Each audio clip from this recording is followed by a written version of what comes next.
Lola, hindi totoong nakikita mo. Binubulag ka lang ng demonyong yan. Hindi ako yan.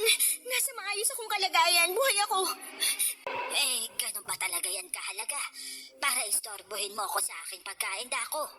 Isa ang lahing babaylan sa nooy tinitingala at hinahangaan ng mga tao. Yun nga lang, kasabay ng paglipas ng panahon, unti-unti na ding naluma at napalitan ang tanyag nilang pagkakakilanlan. Maniwala man kayo o hindi, may kilala akong puro ang dugong babaylan. Bago ko po simula ng istorya, huwag kalimutang mag-subscribe bilang suporta sa ating channel. Ako nga po pala si Anselmo. At ito, ang kwento ng Lola Mayumi ko. Ay, salamat sa bathala. At napakaganda ng mundo, ano po? Tahimik at payapa. Naway magpasahabang buhay na ito. Habang buhay naman po tayo magiging mapayapa, Lola Tala. Hindi niyo na kailangang humiling ng ganyan kay Bathala. Disiplinado ang mga tao, marespeto sa kalikasan at masunurin. Sigurado akong pagpapalain pa tayong lalo ng mga Diyos. Kaya ba hindi mo pinagpopokosan ng pagpapalago sa iyong kakayahan? Abay, hindi natin alam kung kailan mo kakailanganin yan. Hindi palaging masaya ang buhay. May mga pagkakataon na magkakaproblema. At susubukin tayo kung gaano tayo kalakas. Ilang taon na ho ako, Lola. Kung susumahin, nasa 50 na yata ako. Bata lang ako para sa inyo, gayon din ang katawan ko, pero ang haba na ng panahon na yon. Wala naman hong masamang nangyari eh. Ano bang 50 ang pinagsasasabi mo dyan? Sinabi ko kasi sa'yo na makinig ka sa tuwing nagle-lecture sila kan. Natuto ka man lang sanang bumilang ng taon. Kailangan pa ho ba yun, Lola? Mahusay na akong magtanim na makakain at manghuli ng mga isda. Sapat na ho yun para mabuhay ako. Nagtatanong ka pa kung kailangan. Ultimo edad mo, hindi mo alam. 25 ka na, pero yung asal mo parang bata pa rin. Abay, umakto ka naman ng nababagay sa edad mo. Dalaga ka na, Mayumi. Apo ka pa naman ng isa sa pinakamalakas na babaylan. Paano na lang kung piliin ko ng mamahinga kasama ng kalikasan? Hindi nyo gagawin yun, Lola. Ang bata nyo pa ho. Tsaka kaya nga ayaw kong matuto eh. Para mangini kayong iwanan ako agad. Ang dami nyo kayang responsibilidad. Ayoko namang mapasa sa akin yan. Gusto ko pa maglaro eh. Ayon, lumabas din ang katotohanan. Ikaw talaga makukurot kita sa singit. Ang tamad-tamad mong bata ka. Tara po, Lola. Magkurutan tayo ng singit. Gusto ko yung larong yon. Talaga ba? Teka muna. Hintayin mo akong makatayo dito. Aray ko. Ang mga buto ko. Habulin niyo ako, Lola. Ang totoo ay 25 na ako noon. Pero nakikipaghabulan pa rin sa lola ko. Masyadong seryoso ang buhay sa loob ng tribo. Kaya minsan, pinipili kong magliwaliw at pasiyahin ang sarili. Kaming mga babaylan, wala kaming oras na sinasayang sa wala namang kwentang bagay. Tahimik at payapa ang buhay namin. Pero sa likod nun, nagtatago ang puspusang pag-iensayo sa mga kaidaran ko at mas bata sa akin sa iba't ibang larangan. May iba na mas nagpo-focus sa espiritual na bagay, gaya ng pakikipagkomunikasyon sa mga diwata, anito at iba pang Diyos. Habang ang ilan naman, sa kalikasan pinipiling makipag-ugnayan.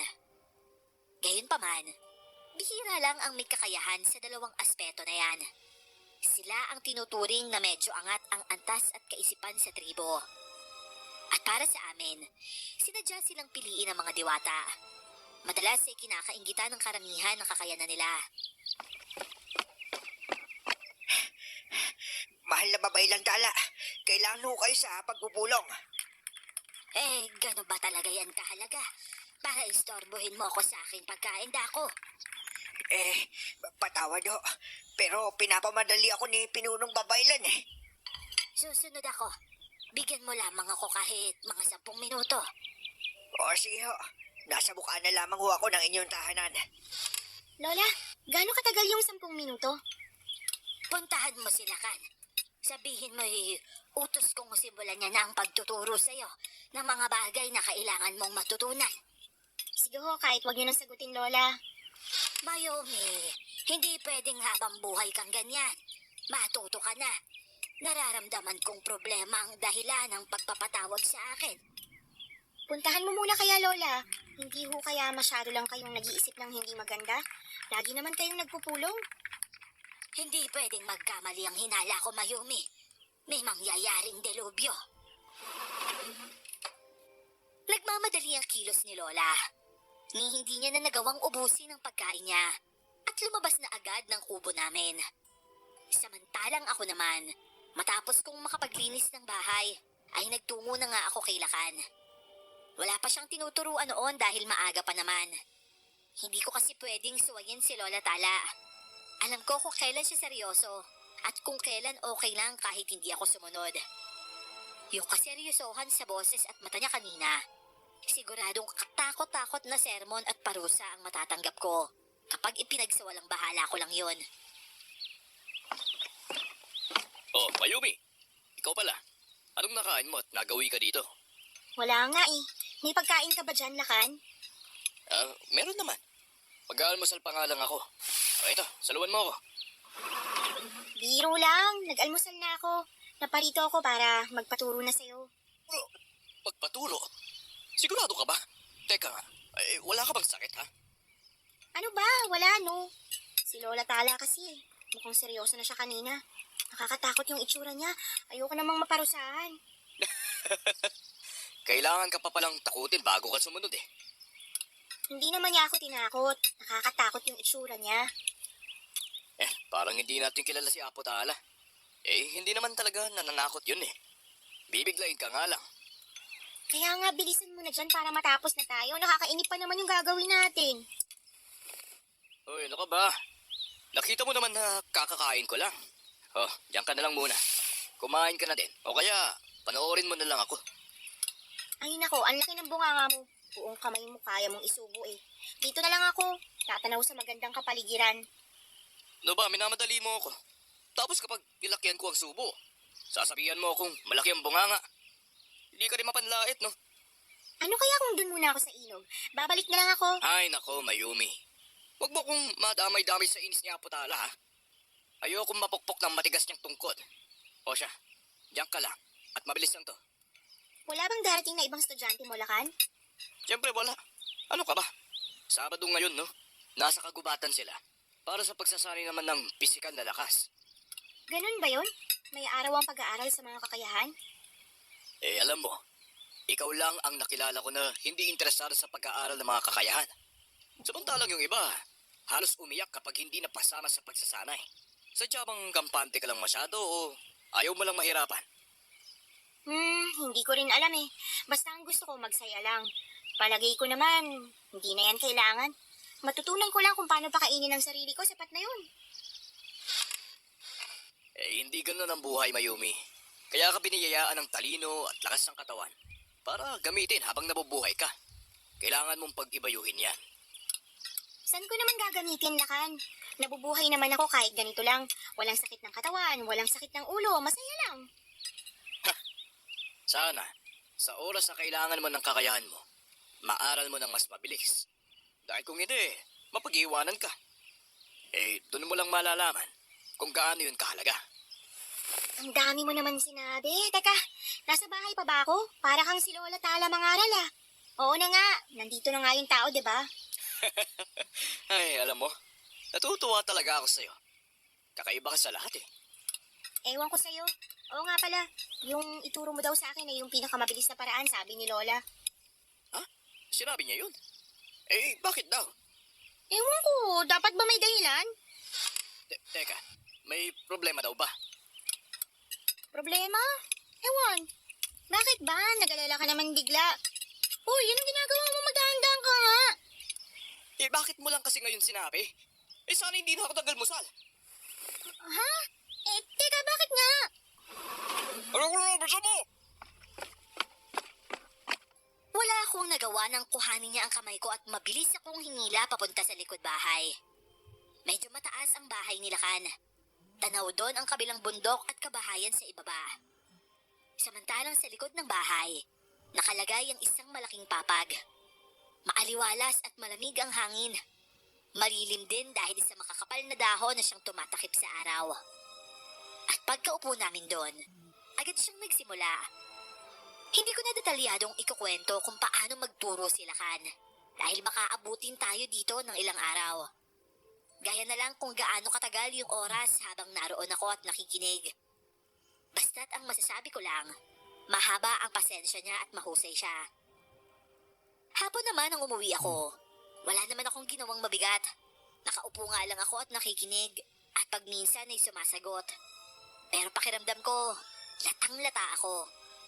Matindi pa yung pagod na nararamdaman ko noon kesa sa pagod na nararanasan ko kapag nangangaso ako o nag-aani ng mga pananim.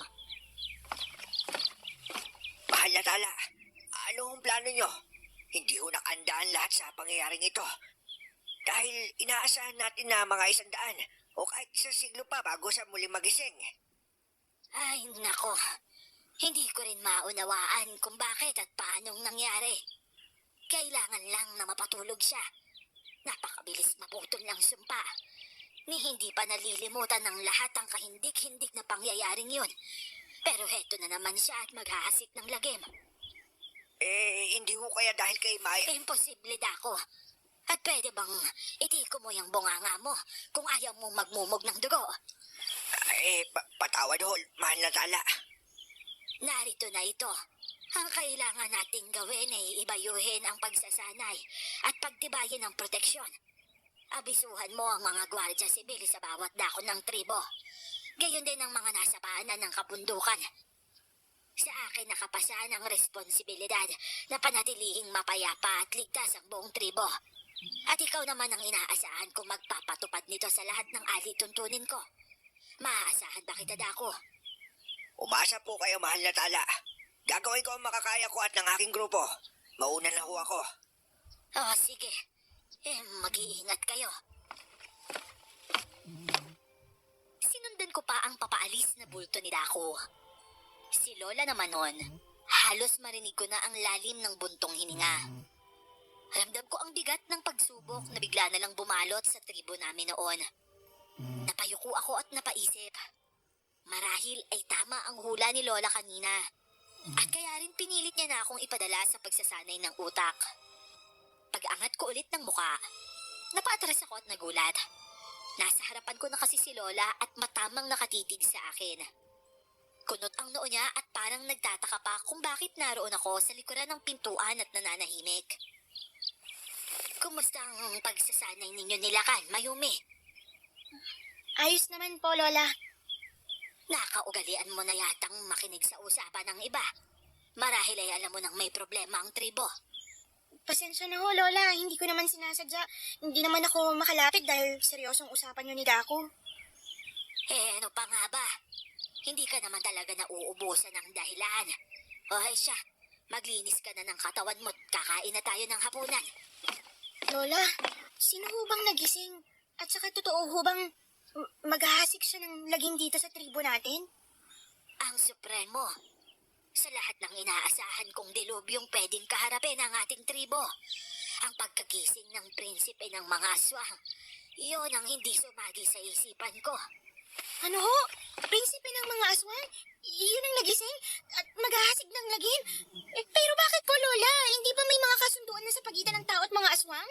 Hindi nila tayo pwedeng guluhin. Iyon ay dahil natutulog ang kanilang prinsipe. Pero ngayon ay nagising na siya. Lahat ng nagnanais na gantihan tayo o sakupin, malamang nasasanib sa Supremo. At iba si Kalehami Mayumi. Mapaghiganti siya at mabagsik. Sabihin na ho nating masama nga siya. Natural naman sa kanila yun eh. Pero bakit ho siya maghihiganti sa atin, Lola? May kasalanan ba tayo sa kanya? Matagal nang may gulo sa pagitan ng mga tao at aswang, Mayumi. Tayo bilang mga itinakda ng bathala na magpatupad ng balanse ng mundo. Obligasyon nating protektahan ang mahihina at itaboy ang may kapangyarihan at mapang-abuso. Hawak ko ang anting-anting na kumokontrol sa lakas at kapangyarihan ni Kalehami. Hanggat ligtas ang anting-anting at selyado ang orasyon, limitado ang kakayanan niyang makapaminsala. At paniguradong yon ang unang nais niyang bawiin sa tribo. Pangalawa ay ang paghihiganti niya sa akin at sa mga diwata na din dahil sa ginawa naming sumpa laban sa kanya. Grabe, Lola. Totoong nakipaglaban kayo sa prinsipe ng mga aswang gaya ng nasasaad sa kasaysayan. Akala ko gawa-gawa lang yun para may maibabahagi kayo sa mga bagong sisibol na babaylan. At Mayumi, hindi biro ang pagbabalik ng Supremo. Gusto kong seryosohin mo ito.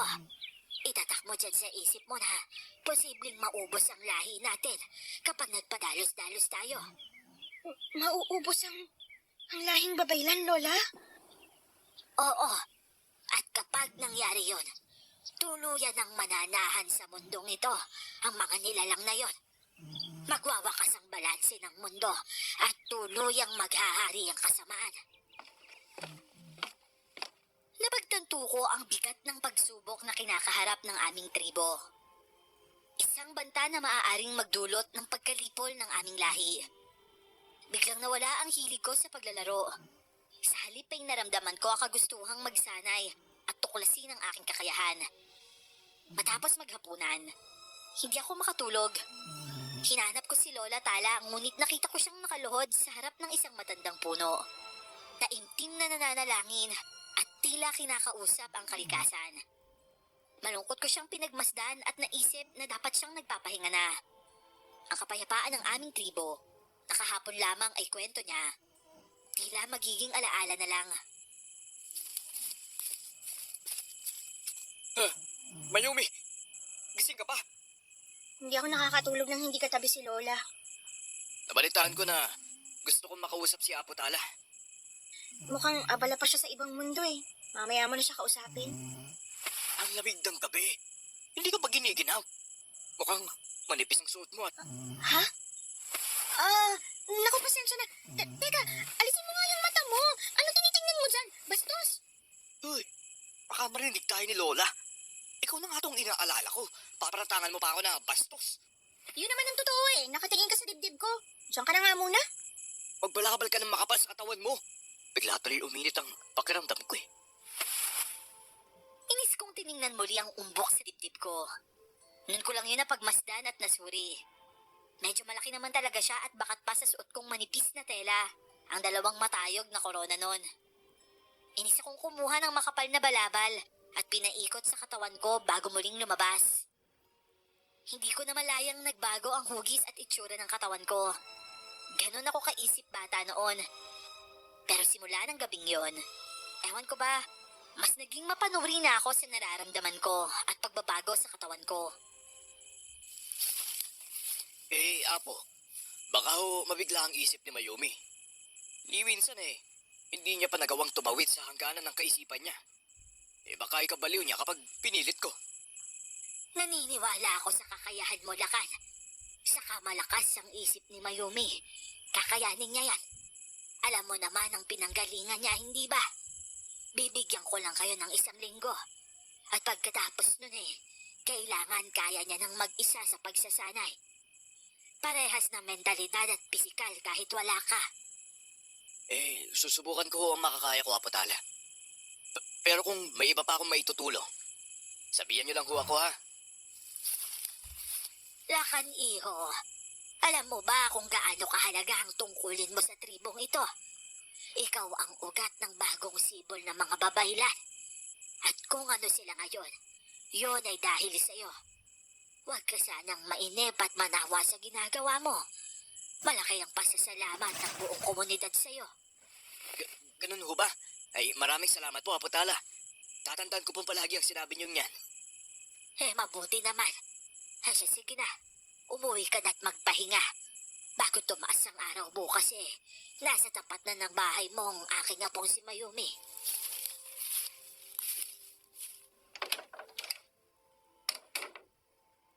Bago pa pumasok si Lola ay nagpanggap na akong tulog. Kung kanina hindi na ako inaantok, lalo lang nadagdagan ng ispin ko dahil sa narinig na plano nilang gawin sa akin. Wala naman akong magagawa.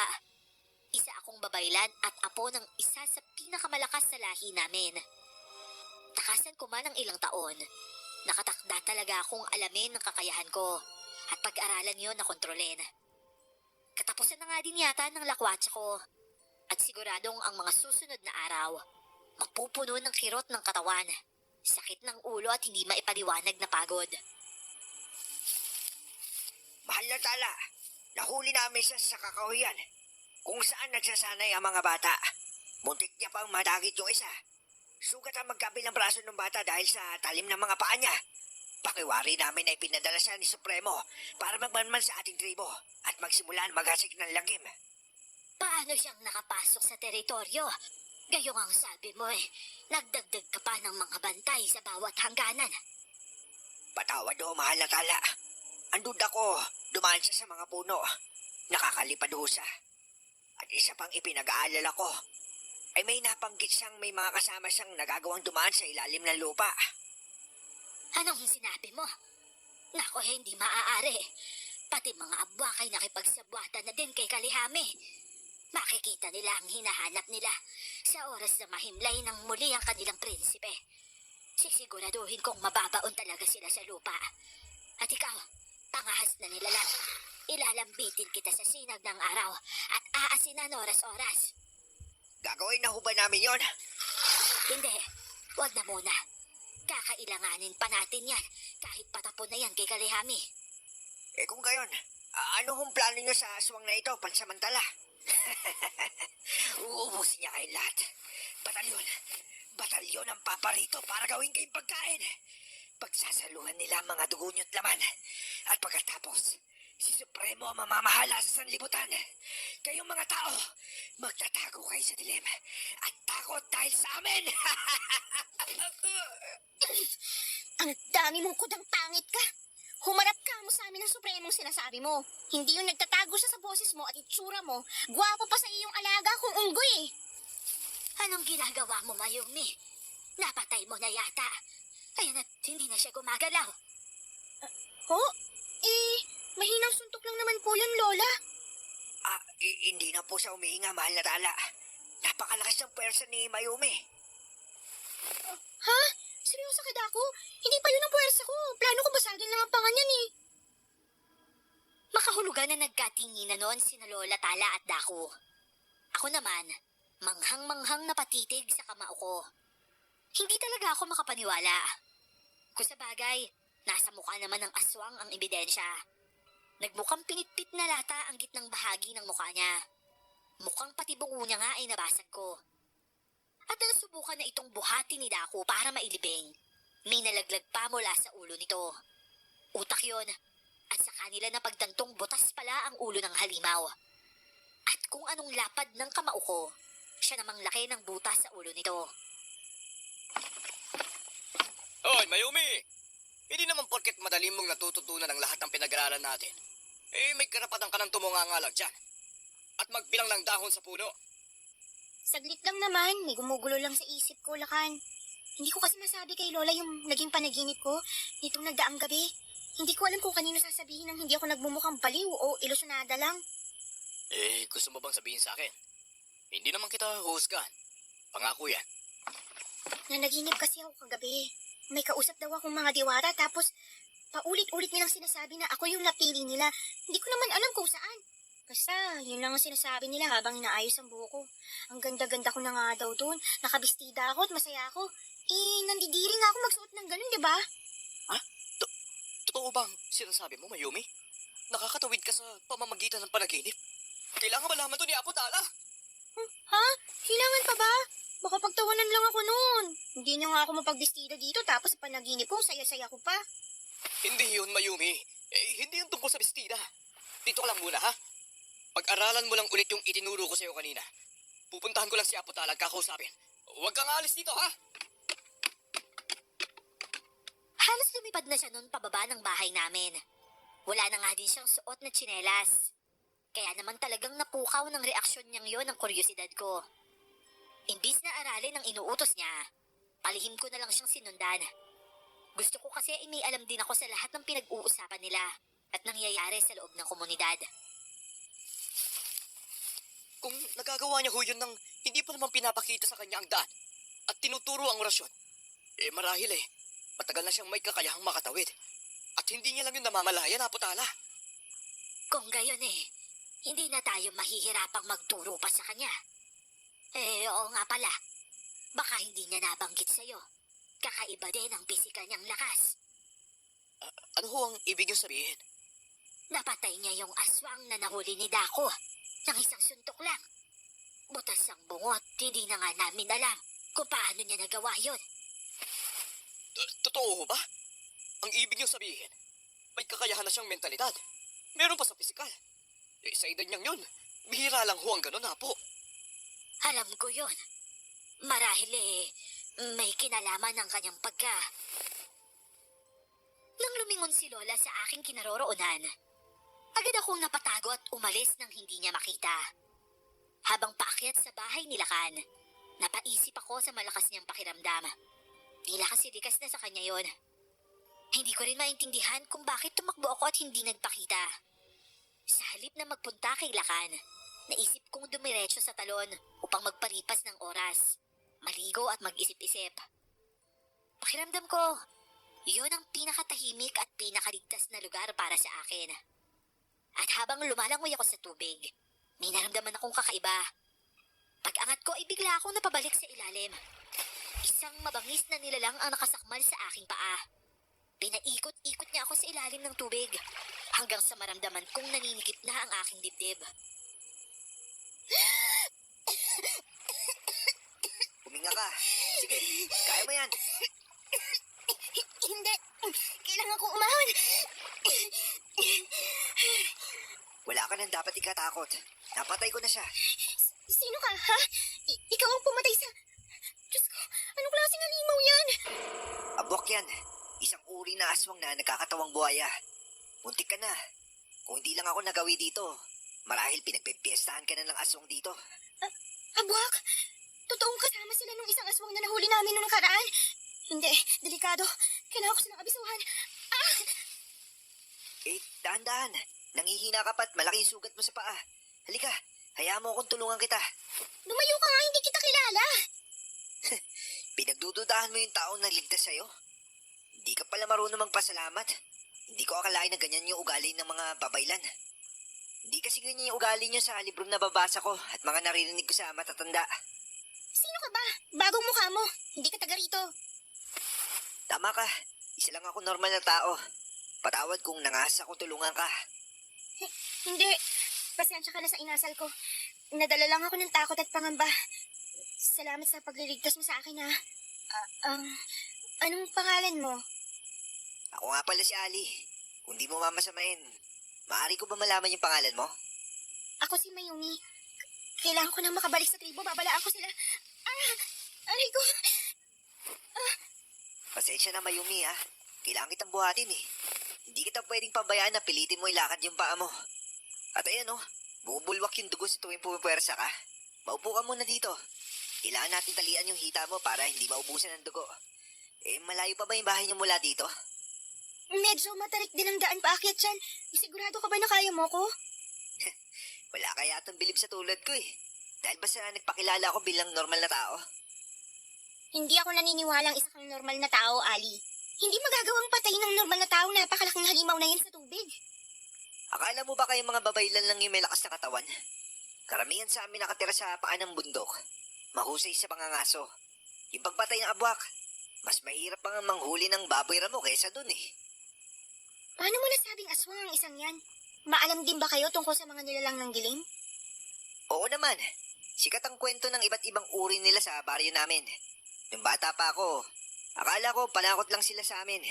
Hanggang sa makaenkwentro ako ng tiktik nung buntis yung nanay ko sa bunso namin. Tapos ngayon, yan naman. Ang akala ko hindi na sila nakakapanggulo sa mga tao. Hindi naman yung madalas. Siguradong takot din yung mga yan na magpakita sa mga tao. Alam kasi nilang walang awa namin silang papatayin eh. Napayuko ako noon. Pakiramdam ko napahiya ako sa sarili ko.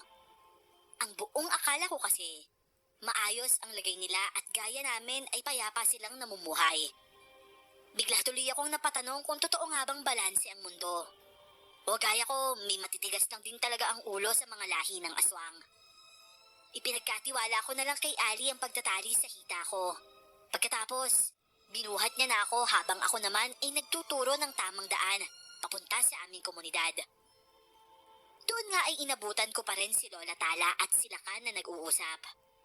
Ganun na lang ang panlalaki ng mga mata ni Lola at pagkagulat sa mukha ni Lakan nang makita ang itsura ko. Ni hindi na nga nila napansin ng kasama ko at ang may buhat sa akin. Unang beses yon na nakita ko ang matinding pag-aalala sa mukha ni Lola Tala. Siya na din ang nag-asikaso sa akin at gumamot sa sugat ko. Diyos ko naman, Mayumi. Muntik nang magkalasog-lasog ang binti mo. Mabuti na lang at nakaligtas ka mula sa abwak. Kailangan ng matinding pag-iingat, Lakan. Ikaw na ang bahala. Balaan mo ang lahat. Lola, nakaligtas lang ho ako dahil kay Ali. Kahit anong laban ang gawin ko sa nilalang na yon, kung walang tumulong sa akin, marahil ay nagtagumpay na yun, napatayin ako. Oo nga pala. Nasaan na ang binatang yon? Hindi ko pa siya napapasalamatan. Nagpaalam na ho kanina. Nainip yata eh. Nainip saan? Baka naman pinaalis mo, Lakan. Ano? Hindi ah. Bakit ko naman paalisin yung tao eh? Tinutulungan ka nga kamo. Hindi ba? Mainipin lang talaga siya. At saka mukhang hindi siya taga rito. Naligaw lang siguro yun. Tao? Paano niya nagawang talunin ng abwak? Natural din sila mga ngaso, Lola. Kapareho lang natin silang mahusay din sa larangan na yun. Hindi nakakapagtakang matalo niya yung halimaw na yun. Malaki ang katawan niya at malakas siya. Hindi naman kalakihan. Tama lang. Matikas siya, Lakan. Tanggapin mo na lang kasi. Mag-ehersisyo ka rin at mangaso para maging kasing laki ng katawan mo yung kanya. Hindi ko na maharap yan. Sa dami ng kailangan kong turuan. O bakit? Bakit bang itsura ko? Ay, nako, Lakan. Ngayon ka pa ba maiinggit sa katawan ng iba? May kakayahan ka na wala sila. At mas mahusay ka sa maraming pagkakataon. Tatandaan ko ho yan, Apo Tala. Ito lang namang apo nyo ang walang bilib sa kakayahan ko eh. Kung nandun ako, baka napatay ko din ang halimaw na yon. Sus, ayaw talaga magpatalo. Oo na.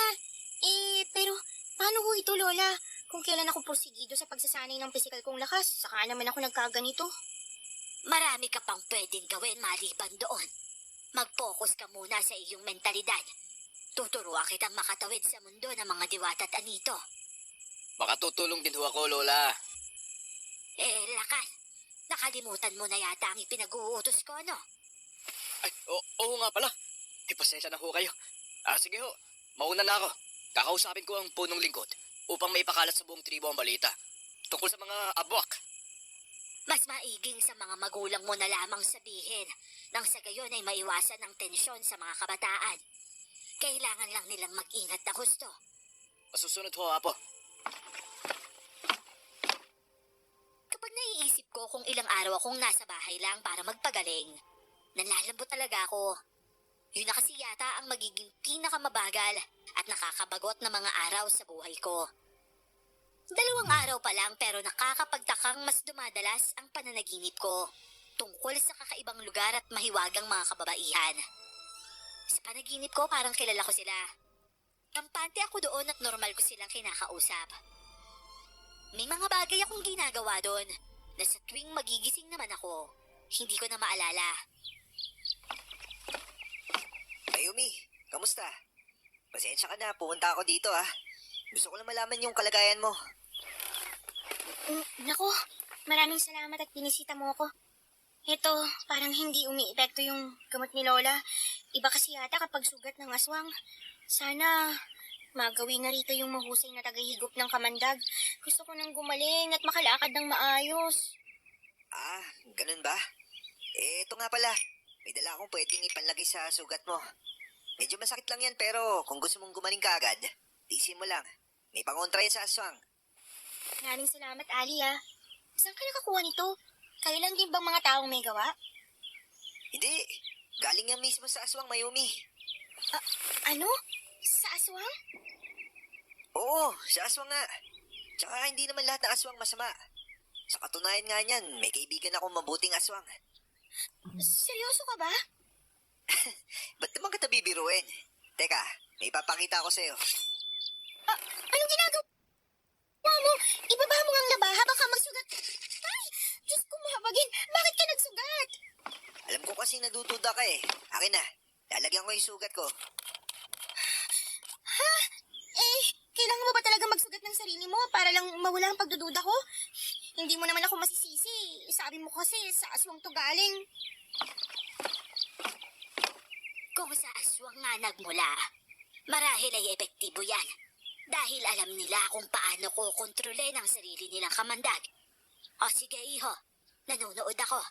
Lagyan mo ang sugat mo ng masiguro kong ligtas yan sa sariwang halaman at dugo. Nandyan pala kayo, Lola Tala. Mas mabuti nga ho na mapanood ninyo. Ito na, ipapahid ko na.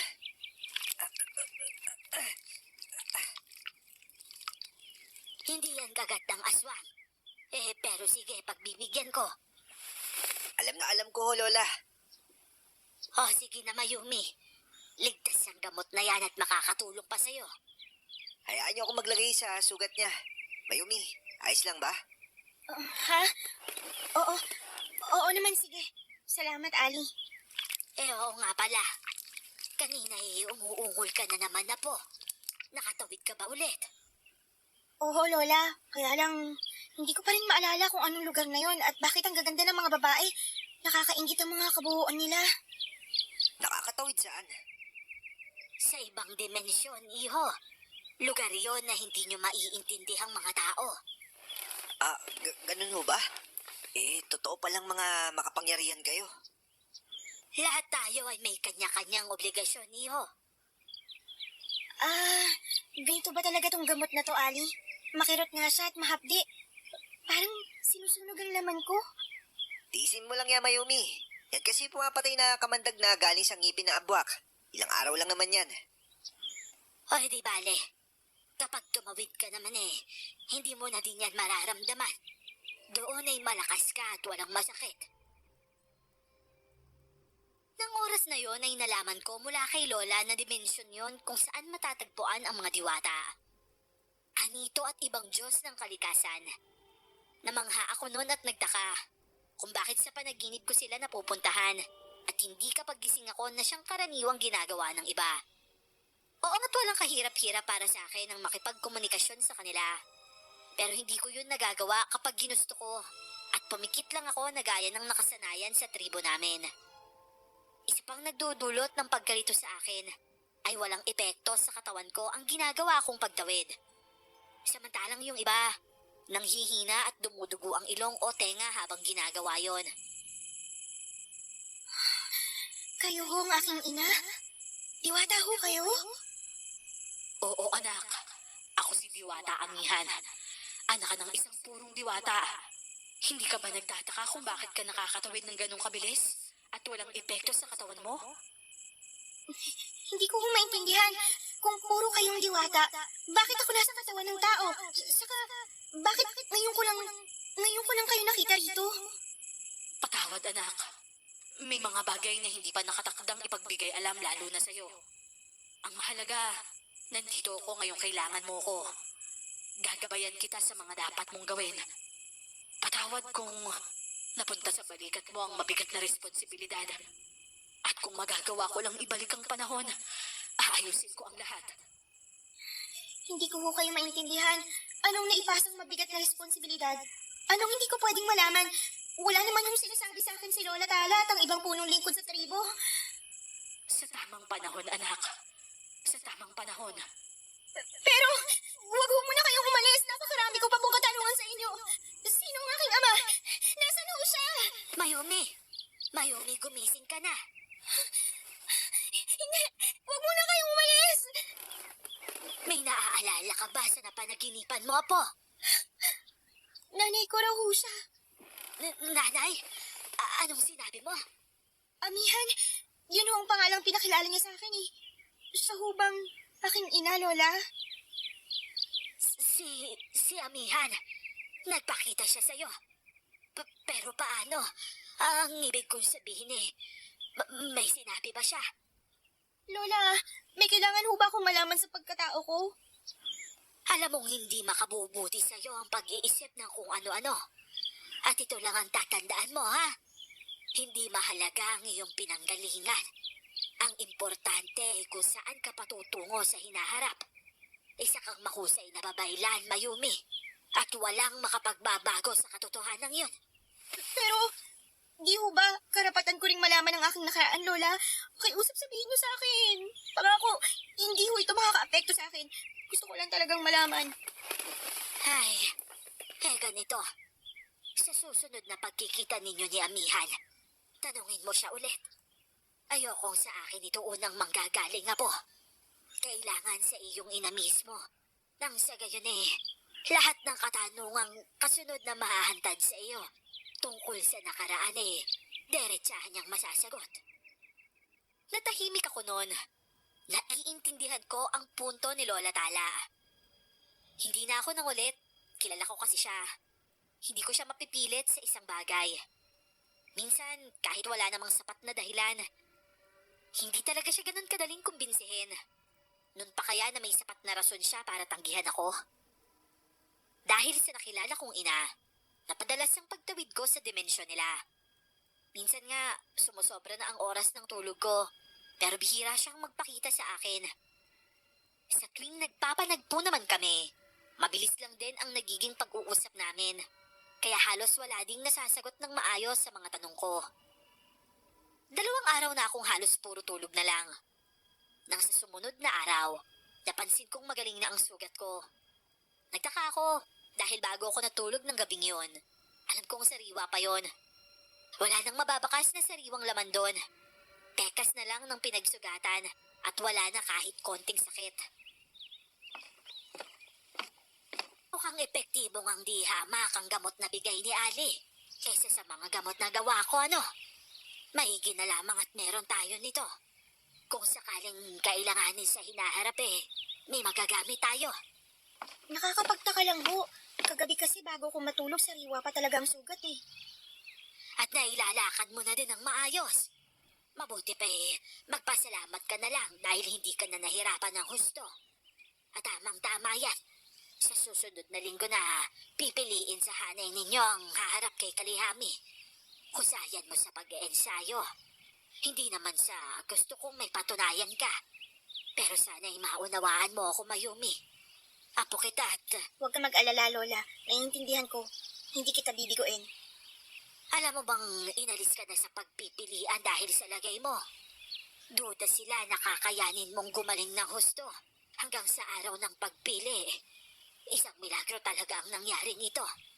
Marahil iniadya na din ng mga Diyos na gumaling ka. Dahil malakas ang kutob ko na ikaw ang mapipili. Kailan ho ba nagkamali ang kutob niyo, Lola? Mahal na Tala! Mahal na Tala! O, Dako, ano tinakasan ka na naman ng kulay sa mukha? May nangyari ba? Yung mga kabataan nagsasanay sa putek, inastakis sila na abuak! Ano ka mo? Hindi ba sinabi ko na magdoble ingat kayo? Anong nangyari sa mga patibong na nilagay ninyo sa ilalim ng lupa? Sa palagay ko, nandun na sa putikan yung halimaw bago pa kami nakapagpakabit ng patibong. Mahal na Tala, patawarin niyo kami. Sa pagkukulang ko ito dapat sinuri ko muna yung kabuuan ng lugar. Dapat akong parusahan. Ay, nako. Ay, kumusta ang mga kabataan? 3 ho yun na sugatan. Isang maluba. Ang ilan ay takot nang bumalik at ayaw na magsanay. Kailangan na nating umaksyon. Magpatawag ka ng pagpupulo ngayon din. At mamayang gabi, susugpuin ang mga halimaw. Hanggat hindi nagagalugad ang bawat sulok ng ating teritoryo, walang hihinto. Hindi yata titigil ang Supremo sa panggugulo, Lola. Bakit hindi natin siya harapin? Hindi yun ganun kadali, Apo. Iniingatan natin ang kalagayan ng mga normal na tao. At tuso si Kalihami. Gagamitin niya ang kahinaan natin para lamang mapabagsak tayo. Kung gayon ho, ano ang plano niyong gawin, Lola? Hihintahin natin ang paglusob niya at ang kanyang batalyon kung totoo mang meron. At sa gayong paraan makokontrol natin sa ating teritoryo ang pinsala. Malungkot akong napabuntong hininga. Kitang-kita ko ang pagkabahala at galit sa mga mata ni Lola. At kahit matanda na, hindi naman ako nag-aalala na hindi niya kakayaning sumabak sa mga labanan. Mapapisikalan man yan o labanan ng isip. Natural na may lakas siya at talino. Bukod pa doon, kalmado din siya. Hindi siya tataguri ang mataas at pinakamatandang babaylan na inre-respeto ng lahat kung hindi siya karapat-dapat. Oh, sasama ka? Pero, hindi ka pa bihasa sa pisikal na pakikipaglaban, Mayumi. Baka mapano ka doon. Hindi ako mapapano doon, Lakan. Kaya ko, maniwala ka. Pero... Basta huwag ka lang maingay kay Lola. Hindi kasi talaga siya pumayag kaninang kinukumbinsi ko siya eh. Ay, ano ka ba naman, Mayumi? Gusto mo din ba ako mapahamak? Hindi ko pwedeng hayaan ka lang. Baka mapalayas ako ng tribo nang wala sa oras kapag may nangyari sa'yo. Sige na naman. Gusto ko lang makatulong. Kung may mangyayari man sa akin, ako mismo magsasabi kay Lola na kasalanan ko to. Bigyan mo na ako ng baluti. Sige na. Bakit ba ang kulit mo, Mayumi? Sige, kung ayaw mo akong bigyan, pupunta na lang ako ng walang proteksyon sa katawan. Ano ba yan? Nakakainis naman maging ako eh. Bukas sa bukas, magpapalipat ako ng trabaho. Doon ako sa hindi mo ako masusundan at kukulitin. Talaga?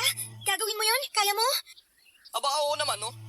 Kesa naman, lagi ako nalalagay sa alangan dahil sa'yo. Kahit saan ka magpunta, susundan kita. Che, lumayo ka nga sa akin. Kinikilabutan ako sa'yo eh. O yan, bago magsimula, sasabihin ko kay Apo na pinilit mo ako. Sige, mauna na lang ako sa inyo mamaya. Alam mo, bilib na talaga ako sa'yo eh. Hindi ka daw uubusan ng rason para mang-inis, no? Malakas ka na naman ba? Nakakabagot naman kung parehas lang tayong seryoso dito tapos magtititigan lang tayo. Oo na, sige na. Teka, alis ka na? Sabi mo naiinis ka na sa akin. Alis na ako. Nakuha ko naman ang kailangan ko. Magsasanay na lang muna ako. Ay, tignan mo nga yung ugali mo. Kailangan mo lang talaga ako kapag may kailangan ka eh. Ganun naman talaga. Ano bang gagawin ko dito kung wala naman akong kailangan sa'yo? Ay, sige na, iwanan mo na ako. Magsanay ka na at galingan mo. Siguraduhin mong hindi ka na maiisa ng mga buwak. Ay, teka nga muna. Hindi kaya... Oo na, nakuha mo na rin ang punto ko. Bilib na ako sa'yo, Lakan. Ay, nakakatakot ka pa ng maisahan. Naghihiganti ka. Aba, syempre naman. Ang utang dapat binabayaran. Sige na, paalam. Tumakbo na ako noon papunta sa kakahuyan, kung saan magsisimula mamaya ang paggalugad ng matatandang babaylan at mga tagapamayapa sa buong teritoryo. Hindi totoong may plano akong magsanay. Hindi ko nga alam ang unang hakbang. Ang ginawa ko ay ginaya ko na lang ang mga napapanood ko nung ginagawa ng mga nagsasanay. Matapos magpaalam sa malaking puno, gamit ang kanang paa ay sinipa ko ang katawan nun para lang mapaigik at mapatalon dahil sa kirot na bigla na lang gumapang sa mga paa ko. Aray ko po! Ang sakit naman pala nun. Wisit, bakit dun sa napapanood ko parang wala lang sa kanila? Nababalatan nga minsan yung puno eh. Hindi kaya hindi tunay na puno yun? O baka naman matigas talaga tong napili ko? Hindi ka lang nakahanda kaya masakit. Ali? Ikaw pala yan. Teka, hindi ka na ba bumababa sa komunidad niyo? Bumababa pa naman ako. Pero mas masaya ako dito eh. Tahimik lang. Yun lang yung kailangan ko ngayon. Katahimikan. Ganun? Nagpapalakas ka ba ng spiritual mo? Ha? Oo. Parang ganun na nga. Alam mo, makakabuti sa'yo yan. Sige pala, lilipat na lang ako ng pwesto. Ha? Bakit naman? Di ba sabi mo kailangan mo ng katahimikan? Oo. Pero okay lang naman na... Maingay ako, Ali. Baka makastorbo lang ako sa pagninilay mo. Tapos naman na ako. Ang totoo nga, medyo nababagot na ako kanina bago kita nakakita. Talaga? Gusto mo akong kausap? Oo naman. Pero pwede din kita turuan ng tamang pagsipa kung okay lang sa'yo. Talaga? Oo nga. Narinig ko kasing hahalugugin ninyo yung buong teritoryo para puksain yung abak, di ba? Masaya akong maturuan ka kung sakali. Saan mo naman narinig yan? Limitado lang ang nakakaalam ng gagawin mamaya. Wala nga alam ang iba naming katribo. Malapit ka ba sa mga matatandang babaylan? O may kilala ka sa mga tagapamayapa? Basta. Alam ko lang. Kilala ko kasi yung pinakamatanda at pinakamapangyarihang babaylan. Gayun din yung makulit niyang apo. Oo nga no. Ikaw sige nga, turuan mo ako makipaglaban. Tingnan natin kung pwede kang mapasama sa mga guro namin dito. Kapag pwede, ikaw na mismo magsabi sa kanila. Gusto ko si Lola Tala talaga yung magtalaga sa akin balang araw. Aba, masyadong mataas ang pangarap mo, kaibigan. Pero sige, galingan mo lang at hindi ka naman mabibigo. Hindi ko alam pero sa unang pagkakataon, nakaramdam ako ng kakaibang excitement. Lalo na nang hindi ko inasahang magtatanggal siya ng pang-itaas niyang kasuotan. Nahigit ko talaga ang paghinga ko noon. Pero nang tumalikod siya sa akin, para akong binuhusan ng malamig na tubig. Yung pagkamangha ko kasi, agad napalitan ng kuryosidad at awa. Puno ng mahahabang peklat ang likod niya. May peklat din doon ng marahil ay malalim na sugat at paso. Okay ka lang, Ali? Ha? Oo naman. Di ka ba komportable na wala ako sa plot? Pwede ko naman ibalik eh. Mainit lang kasi. Hindi yun. Kung gayon, magsimula na tayo. Sige. Sayang ang oras. Hindi talaga ako komportable. Ang hirap mag-focus lalo na sa tuwing pupwesto siya sa likuran ko. At hahawakan pa ang bewang at binti ko para ituro ang tamang pagsipa. Hindi ko alam noon kung bakit sa tuwing magdidikit ang mga balat namin, bigla na lang ding lalakas ang tibok ng puso ko. Uy, Mayumi, nanginginig ka yata. Okay ka lang ba? Oo naman. Pahinga lang siguro ang kailangan ko. Ganun ba? Sigurado ka? Nasaktan ka ba sa huling ginawa natin? Hindi. Okay lang talaga ako. O sige, pahinga ka muna dyan. Kukuha lang ako ng tubig na mainom natin sa batis. Sige, salamat ah. Ano bang nangyayari? Bakit ganito? Nakakainis. May problema na yata ang puso ko. Mamaya itatanong ko na lang kay Lola. Ang hirap huminga. Hindi naman ako napagod pero hinihingal ako. Masama na to. Oh, itong tubig mo. Tama-tama to kasi malamig yung tubig galing sa bukal. O ano, gusto mo pa bang mag-ensayo pagkatapos? Pwede bang pahinga na lang? Ano kasi... Hindi mo na kailangan magpaliwanag. Ayos lang yun. Nararamdaman ko din na hindi ka masyadong komportable. Hayaan mo sa susunod. Manipis na damit yung susuot ko para hindi ko nahubarin. Naku, hindi naman dahil doon. Siguro wala lang ako sa sarili ko ngayon. Pasensya ka na. Pero magaling kang magturo. Tingnan mo, makukuha ko rin agad yan. Nasa isip ko lang naman lahat ng turo mo. Alam kong magaling ka, Mayumi. Tsaka may naalala pala ako. Di ba kaya magiganti si Kalihami? Yun ay dahil sa ninako na mutya sa kanya? Oo.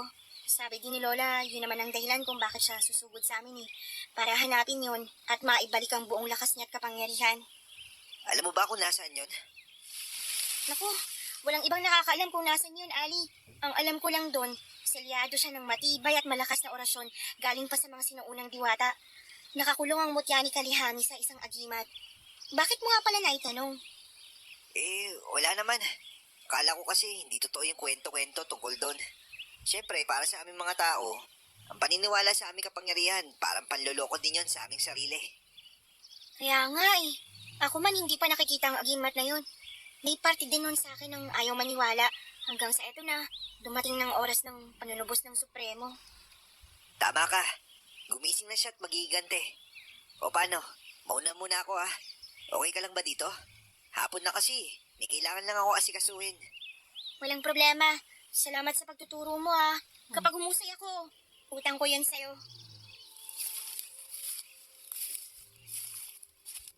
Tumawa lang siya at tumango na din bago tumayo at naglakad palayo. Ako naman, nakangiting hinabol siya ng tingin. Nang medyo malayo na siya ay muli kong tiningnan yung punong pinag-eensayuhan namin kanina. Mariin akong pumikit at pagkatapos ay dahan-dahang lumapit doon. Pinuno ko ng hangin ang dibdib sa kayon marahas na ibinuga. Kasabay nun ay ang pag-igkas ng mga paa ko at ang piping pagtama nun sa katawan ng malaking puno. Hindi ko na naalis ang diretsyo kung paano naiwan sa ere. Seryoso ang mukha ko nun. Pero kalaunan, parang bumalik ako sa wisyo at nakita kong tumba na ang puno ay saka palang unti-unting lumaki ang pagkakanganga ko. Manghang-mangha ako habang nanlalaki ang mga mata. Saka ko naramdaman ang muling paglapit ni Ali sa akin. Nagpaikot-ikot pa siya noon sa kabilang parte ng puno at tila hinahanap ang tinamaan ng paa ko. Tulad ko ay halos malaglag din ang panga niya habang hindi makapaniwala sa nangyari. Teka, paano mo nagawa yan, Mayumi? Puro yung puno ah. Ayan no, hindi naman ampaw to ah. Nakakabilib. Paano ginawa mo? Hindi ko rin alam eh. Nag-focus lang naman ako gaya ng sabi mo. Nagulat nga ako, nakatumba na siya. Baka hindi ako ang...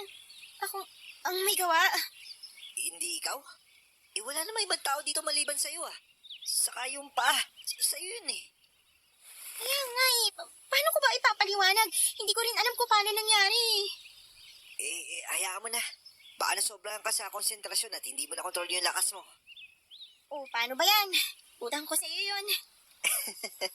Oo na. Bayaran mo na lang sa susunod. Teka muna, magkaliwanagan na tayo ngayon pa lang. Ano ibabayad ko? Huwag ka mag-alala. Alam kong kayang-kaya mo ibigay yun. Teka muna. Oh, ingat ka dyan ah.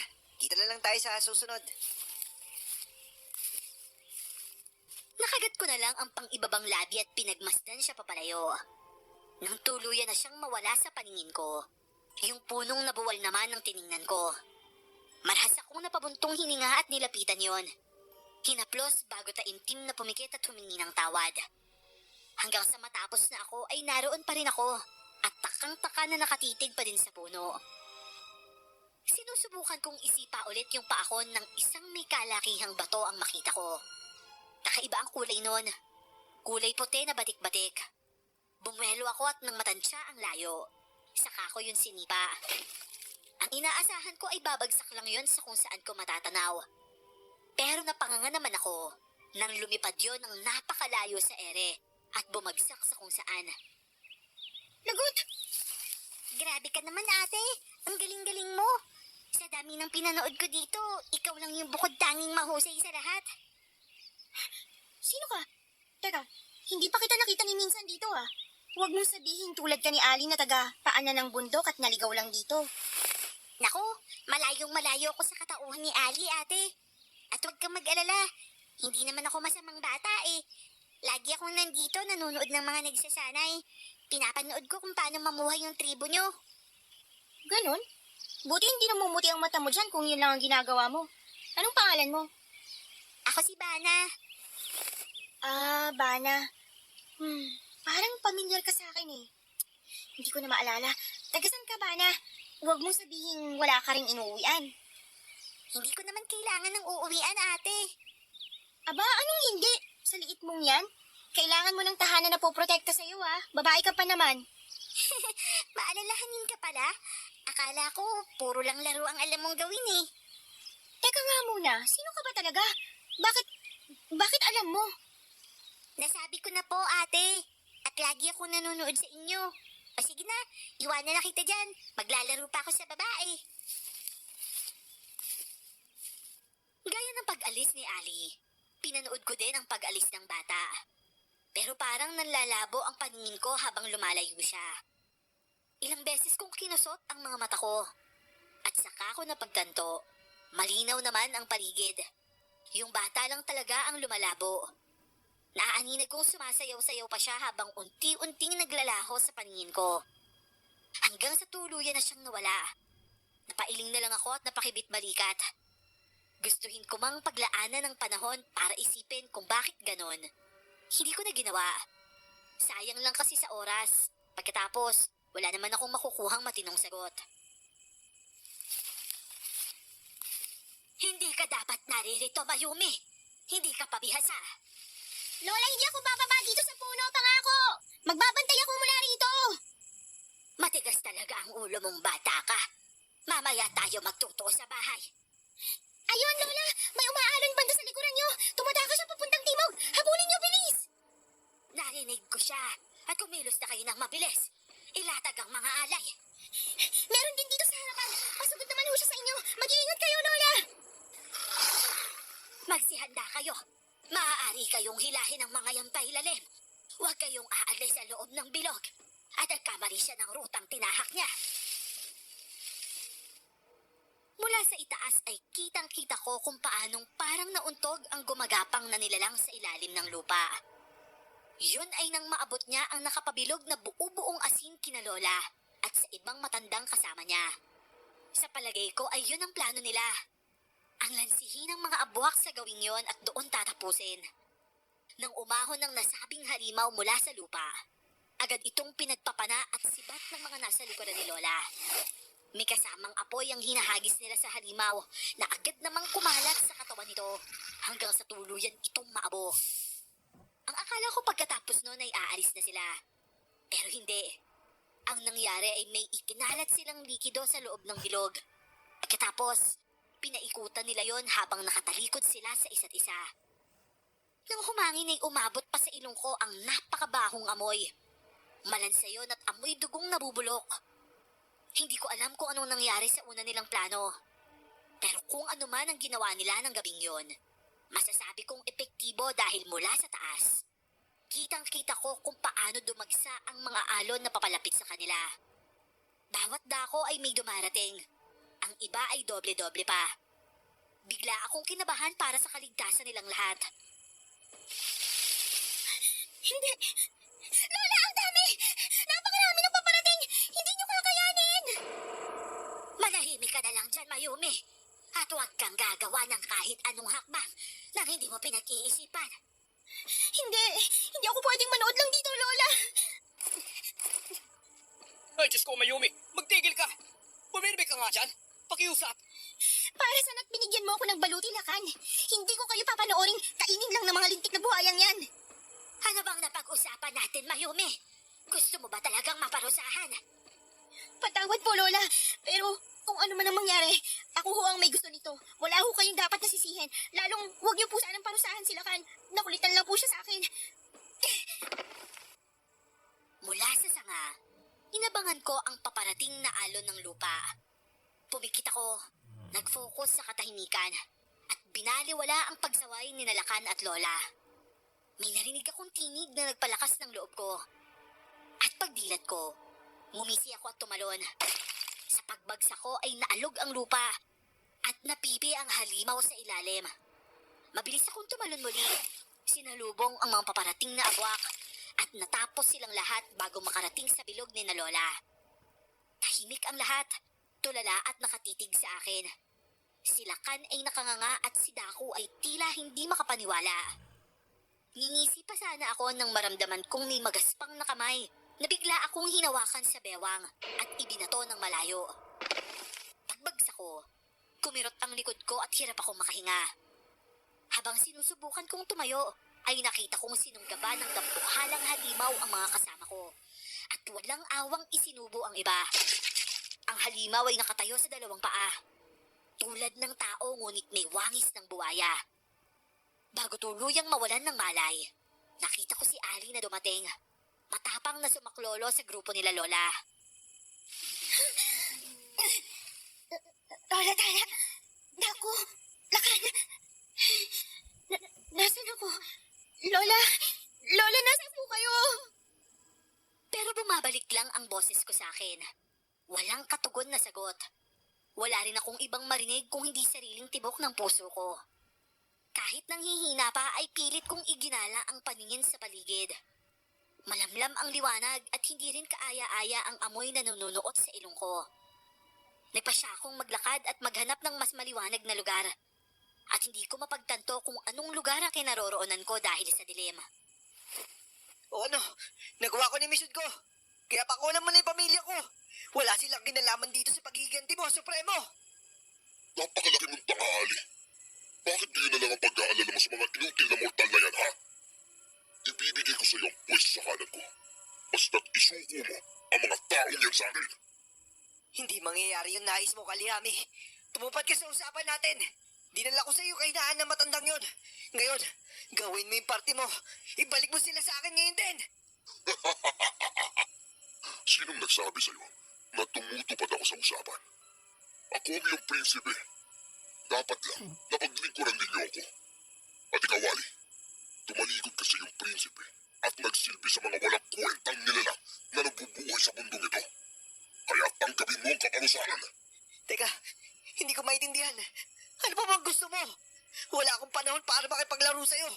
Nandiyan na yung babae. Ikaw nang bahala kung paano mo siya magagamit para talunin yung babaylan na yon. Basta't ibalik mo lang yung pamilya ko at hindi na ako mangingialam sa plano mo. Hinay-hinay lang, Ali. May tamang oras para sa pagsasama-sama ninyong lahat. Sa ngayon, gusto kong dalhin mo sa akin ang babaeng yun. Gusto ko siyang makaharap.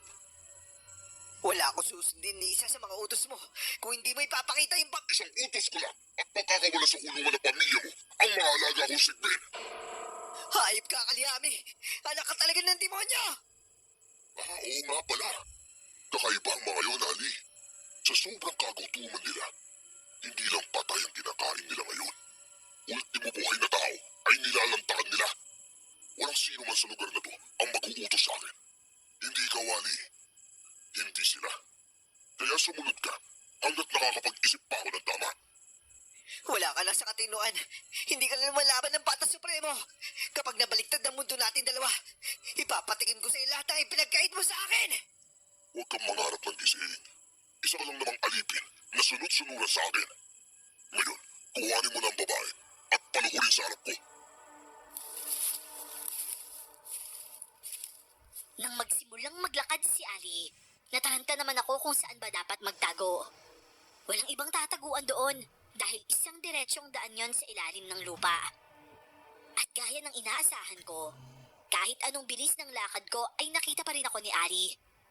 Mabuti na lang, siya lang ang mag-isang naghahanap nun sa akin. Binilisan ko pa ang takbo pero mas mabilis siya dahil masakit talaga ang katawan ko. Hanggang sa naabutan niya na nga ako. Pilit akong pumalag at nanlaban. Pero wala yung silbi sa lakas niya. Mabilis niya lang akong nabuhat noon. Takot na takot ako kaya panay ang palag ko. Kaya lang, wala pa talaga akong lakas lalo na sa bandang likuran at mga braso. Wala akong magawa nun kung hindi ang isubsob na lang sa katawan niya ang ulo ko. At doon ay umiyak ng umiyak. Huwag mo akong dalhin sa kanya, Ali. Pakiusap. Gusto ko pang mabuhay ng matagal. Ano to ginagawa mo? Bakit ka nagpanggap? Pero wala na akong pagpipilian. Papatayin niya yung pamilya ko. Patawad, Mayumi. Baka nga patayin ng pamilya mo at ginagamit niya lang para makasunod ka. Hindi mo ba naisip yun, ha? Manahimik ka. Imposible yung mga sinasabi mo. Magkikita kami pagkatapos kung sundin ang lahat ng utos niya. Hindi niya pwedeng pakilaman yung pamilya ko, Mayumi. Hindi! Sinasabi ko lang sa'yo kung anong nararamdaman ko. Maging matatag ka. Nang tingnan niya ako ay alam ko na. Kakampi ko si Ali anuman ang mangyari. Kumapit ako ng matindi sa damit niya at hinayaan siyang bitbitin ako hanggang sa harap ng nakakatakot na nilalang. Aswang na aswang ang kabuuan ni Kalihami. Brown na brown ang naglalangis na balat niya. Luwa ang malalaking mga mata at hindi na maisara ang bibig dahil sa malalaki at matutulis na ngipin. Bukod pa doon, matulis din ang tenga niya at may sungay siya sa ulo na parang sa kambing. Yun nakaikot na dahil sa sobrang haba. Sa kabuuan ay mukha siyang aswang na demonyo. Walang usapang namagitan sa amin sa loob ng medyo matagal na sandali. Ni hindi ako natakot sa kanya kahit nang ilapit niya ang mukha sa akin. Maliwanag sa harapan ng tila trono ng nilalang na may mga presensya akong nararamdaman sa paligid. Pero hindi ko sila nakikita at doon ako nababahala. May takot talaga ako sa kalaban na hindi ko naman nakikita. Hindi ko kasi alam kung kailan sila aatake at kung paano ako iiwas. Aba, tunay ka nga, matapang na babae. Ikaw daw ang pumatay sa mga alaga kong abwak. Nang nag-iisa. Sabihin mo nga sa akin, paano ka nagkaroon ng ganong klaseng lakas? Bakit? Akala mo ba ikaw lang ang pinakamalakas sa lahat? Kung noon nagawa ka nilang patahimikin, pues ngayon mananahimik ka ulit at sisiguruhin kong mas matagal na panahon ka nang hindi makakabangon sa hihigaan mo. Pwede ba? Lumayo ko nga kapag tatawa ka. Akala mo nakakatuwa. Lintik naman yung baho ng hininga mo. Hindi ako sa takot mamamatay kundi sa amoy ng hininga mo. Aba, huwag ka masyadong maangas. Hindi pa pinapanganak ang mortal na tatalo sa akin. Di wala nga makapuksa sa akin. Ultimo kapangyarihan ko, pilit na itinatago sa akin dahil sa takot ng mga tao. Ibig sabihin, mga hangal kayo. Hindi kayo lumalaban ng patas. Ikaw ang hangal. Ni hindi ka makatayo sa upuan mo. Dinaig mo pang baldado. Bagay nga sa'yo maging prinsipe. Pero sana, hindi ka na nagkaroon ng mga paa kasi hindi ka naman tumatayo sa upuan. Magsitigil kayo. Matapang ka talaga, bata. Tignan natin ang tapang mo. Kapag umiyak at naglulumuhod na sa harapan ko, ang magaling mong lola. Mamimili lang naman siya. Kaligtasan mo o kaligtasan ng mutya sa kamay niya.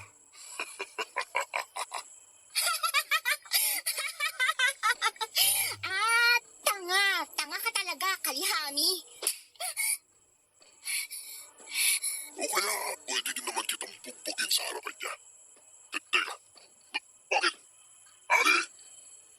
babae to? Si Mayumi yan. Binuti, at tinatanong ko, anong uri ng nilalang ang babae to? Taong babaylan. Alam mo naman yun, di ba? Hindi siya basta tao. Ano? Iyalis mo sa harapan ko ang nilalang na yan. Habang nag-iisip ako ng gagawin ko sa kanya. Bilisan mo! Nang muling mapunta sa harapan ko si Ali, kunot noon niya akong tinitigan habang pinagmamasdan mula ulo hanggang paa.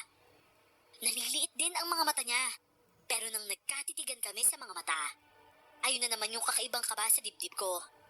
At nang muli niya akong buhatin palayo sa bulwagan na yon, mas naramdaman ko pa ang init ng katawan niya.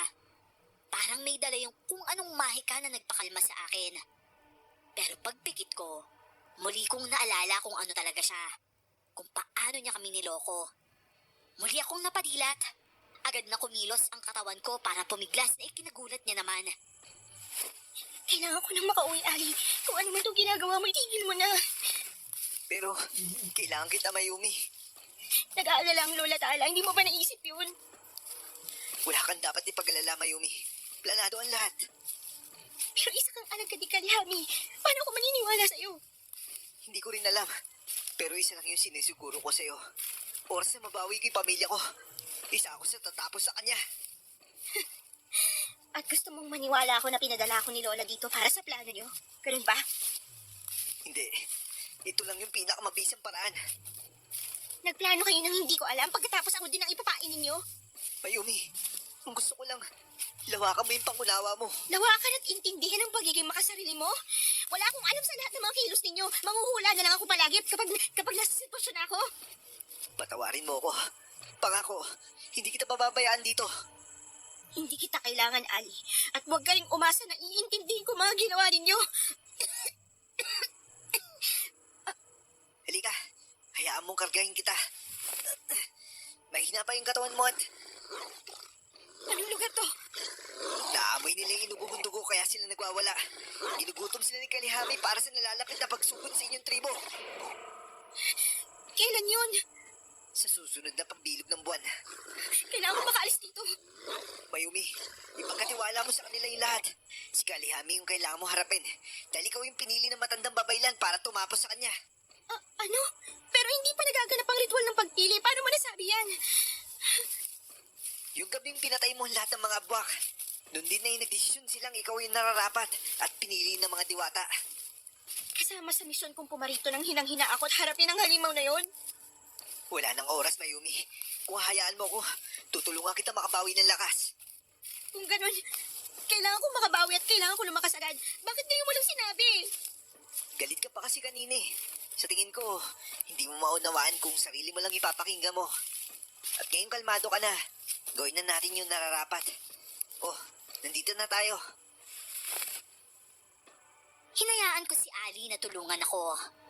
Pinaupo niya lang ako noon, habang siya naman ay pumunta sa likuran ko. Nagpaalam kung maaaring itaas ang damit ko na ginawa ko naman. Hinubad ko na nga ng tuluyan para walang abala sa kung anumang panggagamot ang nais niyang gawin. Narinig ko pa siyang tumighim. Lumalim din ang paghinga niya at sandaling natahimik. Oh, may kirot ka mararamdaman ha. Kasi aayusin ko yung buto sa likuran mo. Kayanin mo. Pipilitin ko kagad na matapos to. Sige lang, gawin mong dapat. Maya-maya pa ay may naramdaman akong diin sa likuran ko. Hindi ko maipaliwanag pero ramdam ko na nagagawa nung pagalawin ang mga buto sa gitnang bahagi ng likuran ko. Kasunod nun ay yung matinding pagkirot. Nahinto din ang paghinga ko dahil sa matinding sakit. Yun na yata ang pinakamasakit na naramdaman ko sa buong buhay ko. Akala ko, tapos na nang umabot na ang diin sa balakang ko. Pero isang malakas na puwersa naman ang parang kumalabog sa likod ko. Kasunod nun ay ang paglabas ng itim na dugo sa bibig ko. May kasama pa yon na buo-buo. Hindi ko kinaya at muli akong nawala ng malay tao. Nanaginip ako noon at nasaksihan ko ang nangyayari sa aming tribo. Iligtas sa mga bata't matatanda! Napakarami ng patay! Ilikas yung mga natitira pa! Tuso ang mga halimaw na yon! Sumugod na ganito panahon! Nailikas na ang mga buntis at may sanggol. Pero ang mga kabataang piniling lumaban sa mga alagan ni Kalihami, karamihan sa kanila, ay hindi na kinaya. Habang may ilang nananatiling buhay. Pero malubhang tinamong pinsala. Kailangan ko ng mas marami pang tulong para mailigtas sa mga buhay pa. Teka, ano nangyari? Nasaan yung mahiwagang tungkod? Si Ali, siya lang naman ang nakakaalam kung saan nakatago yun at kung anong meron doon. Isa lang ang ibig sabihin nito. Patay na si Mayumi at tinaridor tayo ni Ali!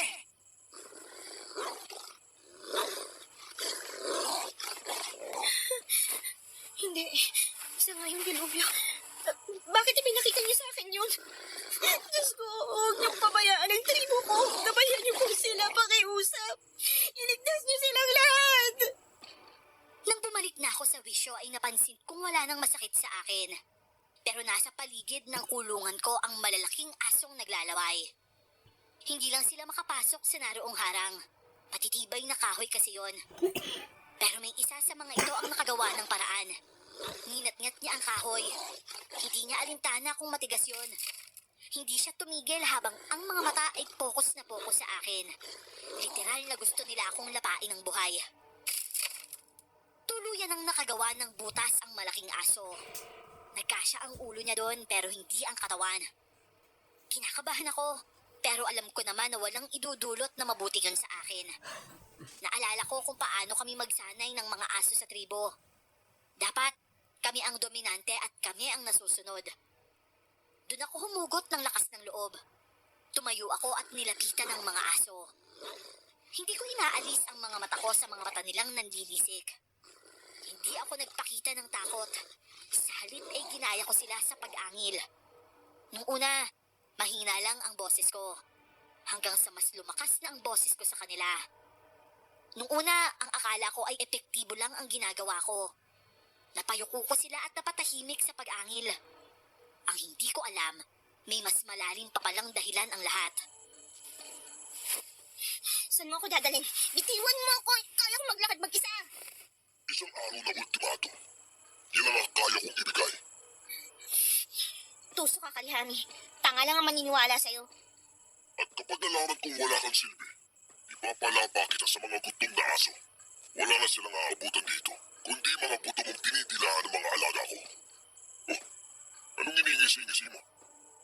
Natatawa ako sa naiisip ko. Bawal bang umisi? Umisi ka hanggat gusto mo. Sulitin mo, dahil baka huli mo na din yan. Hindi ka sigurado, Supremo. Eh kung magiging mabait ka lang sana, baka ilagay kita sa posisyong pinapangarap ng lahat. Hindi ka basta-bastang babaylan. Ano mo ba yan, Mayumi? Hindi ako interesadong maglingkod sa'yo. Hindi pa ako nababaliw. Eh kung baliwin kita, papayag ka na ba? Alam mo, tanga ka talaga. Ang tagal mo nang nabubuhay pero yung mga tanong mo, pang 2 taong gulang na bata. Natutuwa akong kausap ka pero nasasayang ang oras ko sa walang kwentang tulad mo. Tama. Pero ang walang kwentang tulad ko, ang gusto mo sanang ipwesto sa posisyong pinapangarap ng lahat. Sarili mong salita kinakain mo. Kung sa bagay, aswang ka nga pala. Sa oras na mapasakin ang mutya, pagsisisihan mong minsan ay tinagyan mo ang aking alok. Hangal na babae. Mangarap ka hanggat gusto mo. Pero hindi lahat ng naisin mo makukuha at makikita mong mangyayari. Ingat ka. Baka bumaliktad ang lahat. Nang biglang isang iika-ikang nilalang ang lumapit at tila may ibinulong kay Kalihami. Pagkatapos noon ay tiningnan niya ako at ngumisian. Saka siya nagpaalam na aalis na dahil dumating na ang inaasahan niyang bisita. Ako naman, tinangkang itali ng 2 sa malalakas na bantay na kasama nito. Malawak na lugar yon at bagamat madilim, may liwanag sa gitna nun kung saan kita ang taling nakalaylay mula sa taas. Una nilang itinali ang mga paa ko bago isinunod ang 2 kamay na itinali sa nakalaylay na lubid. Hindi na ako nanlaban. Sayang lang ang enerhiyang ibubuhos ko sa kanila. May plano na ako at sisiguruhin kong sa dulo ay nasa akin ang huling halakhak. At siya nga po pala, may kakayahan kaming makipag-usap sa kapwa namin babaylan sa pamamagitan lang ng isip. Pero ito ay limitado lang. May tamang distansya lang din ang naaabot nun. Dahil nalaman kong may bisita si Kalihami, sinubukan kong pumikit. Hinahanap si Lola Tala. Hindi ko siya makita pero naririnig ko ang sinasabi niya at ng kanyang kausap, si Supremo. Hindi, Lola. Hindi totoo nakikita mo. Binubulag ka lang ng demonyong yan. Hindi ako yan. Nasa maayos akong kalagayan. Buhay ako. Pakinggan mo ang boses ko. Maniwala ka sa akin. Hindi. Bakit mo ko pinipili? Huwag! Piliin mong nakararami. Huwag mo ibibigay ang mutya. Marahas akong napadilat. Sandaling natulala at hindi ako makapaniwala. Rinig na rinig ko ang malutong na halakhak ni Supremo. Masayang masaya siya nang mahawakang muli ang kanyang mutya. Hindi yun ang inaasahan ko. Ano't ano pa man, alam kong pipiliin ni Lola ang obligasyon niya sa nakararami, kumpara sa akin na nag-iisang buhay lang. Tumingala ako at tiningnan ang kamay kong nakatali. Imbis na kalmado ako, natuluyan akong nataranta. Pilit kong inaalis ang pagkakatali sa mga kamay ko, pero napakahigpit nun. Ay, hindi ito maaari. Hindi pwede. Nagkakatotoo ng mga pinakita sa panaginip ko. Hindi. Hindi ako papayag naman na igkakalihami. Hindi! Mayumi, paano? Yung mga mata mo nagkulay lila. Teka, hindi. Isa kang malakas sa uri na aswang. Bakit ngayon ka lang, Ali? Nangako kang darating kapag kailangan ko. Napasa kamay na ni Kalihami ang mutya. Malakas na siya at makapangyarihan. Ano? Paano? Mayumi, huwag mo ako sakali. Mayumi. Traidor ka! Dinala mo si Lola dito para lansiin at bulagin ang sinasaba mong demonyo. Magtutuos tayo, Ali. Magtutuos tayong dalawa. Nagkakamali ka, Mayumi. Hindi mo na ako mauutos simula ngayon.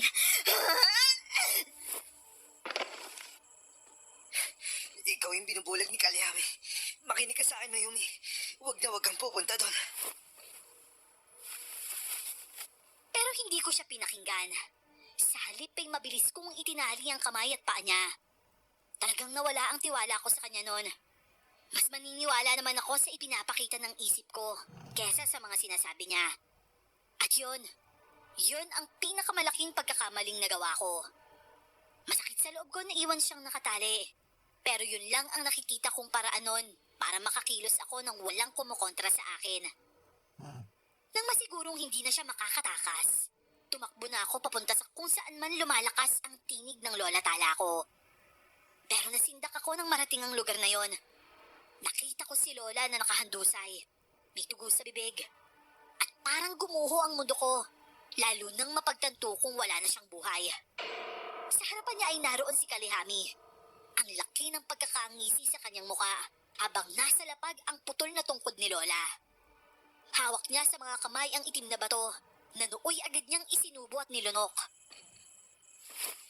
Hindi maaari. Lola Tala!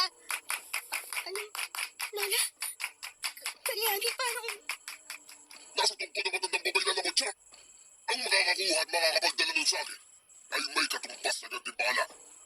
Sunugin at tubusin ang mga nasa trimo. Ngayon na! Hindi kayo makakaalis. Dadaan muna kayo sa... Ibaba mo ko! Hayaan mo akong labanan ko sila! Ayokong magsayang ng oras, babae. Mas tuso ako sa'yo. Papatayin kita! Ako papatay sa'yo! Eh, paano mo magagawa yan? Kung patay ka na? Bakit ganun ang mga mata mo? Sino ka? Siya yung papalit sa trono mo, Kalihami. Paano kang nakatakas mula sa kulungan mo, Ali? Sino mas patakas sa taksil na to? Ali? Ikaw na mismo yung nagturo sa Supremo kung nasaan yung kanya mo siya. Sinasabi ko sa'yo, huwag ka pumunta. Ngayon, mapapahamak ang buong tribo dahil nagpatangay ka sa pagbubulag ng ama mo. Ano? Ama? Nagpapatawa ka bang inutil ka? Hindi porket mababa ka ang uri ng aswang. Ibababa mo palalo ang level mo. Anak siya ni Amihan na naiwan sa mga babaylan, Supremo. Naparusahan si Amihan dahil sa pakikipagrelasyon niya sa'yo. Nakakulong siya ngayon sa mundo nila sa pinakamadilim na kulungan. Mahina man akong uri na aswang. Pero hawak ko ang lahat ng kasagutan mula sa nakaraan. Pinagkatiwala sa akin yun ng lola tala mo, Mayumi. Bago siya pumanaw ng gabing atakihin kami ng pinuno ng mga abwak. Hindi. Nagsisinungaling ka, Ali. Kahit ako, gusto ko wag maniwala. Pero pinapatunayan mo ng paulit-ulit na kakaiba ka sa lahat, Mayumi. Anong karangalan na pinapakalat mo, Ali? Gusto mong isama na kita sa mga kamag-anak mong nasa tiyan na ng mga alaga ko? Akala mo, hindi ko alam ang pagtataksil na ginagawa mo sa akin, ha? Ngayon, nasapin mo ang bunga ng karangalan mo. Hayop ka, Kalihami. May araw ka din. Mapapatay ka muli na sinaunang diwata. At sa pagkakataong yun, hindi ka na mabubuhay pa! Ipinilig ko ang ulo at simula nang dumating ako doon, hindi ko na alam kung alin ang totoo sa laro lang ng imahinasyon ko. Sinaktan ko pa ang sarili, pero yun na talaga ang realidad ko. Tiningnan ko ang mga kamay ko at nanginginig yun. Hindi ko maintindihan kung ano ang una kong mararamdaman. Patay na si Lola, at ama ko daw ang demonyong nasa harapan ko. Noon lang nasagot ang mga katanungan sa isip ko. Lahat ng makahulugang bagay na naririnig ko noon, tila palabas na muling bumabalik sa isip ko. At iisang kasagutan lang ang itinuturo ng mga yon. Dahil ako nga ay anak ng isang sinaunang diwata at prinsipe ng mga aswang. Tuluyang napasakamay ni Kalihami ang inaasam niyang mutya. Hindi siya naniwalang anak niya ako, kaya ipinatapon niya kami ni Adi sa madilim na kakahuyan. Pagkatapos, sa kanya pinakawalan doon ang mga hayok na sigbin. Huwag kang magalala. Puprotektahan kita.